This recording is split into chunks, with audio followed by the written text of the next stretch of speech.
అక్కడ ఉన్నటువంటి అంశాలను గ్రహించండి.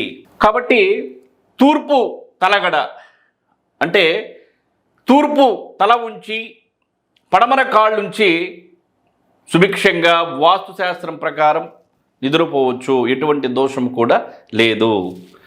తర్వాత దక్షిణం తల ఉంచి ఉత్తరానికి కాళ్ళు ఉంచి నిద్రపోవచ్చు.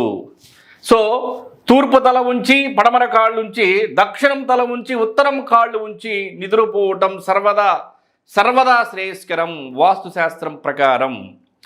వీలు కానప్పుడు పడమర తల ఉంచి తూర్పుకు కాళ్ళు ఉంచి పడుకోవచ్చు. వీలు కానప్పుడు ఎప్పుడు? అసలు వీలు కానప్పుడు చిన్న గదులు ఉన్నాయి, సో లేవటానికి నడవటానికి ఎటువంటి ఖాళీ జాగా లేదు అన్నప్పుడు, సో వీలు కానప్పుడు పడమర వేసుకోవచ్చు. అది కూడా నియమం, వీలు కానప్పుడు మాత్రమే.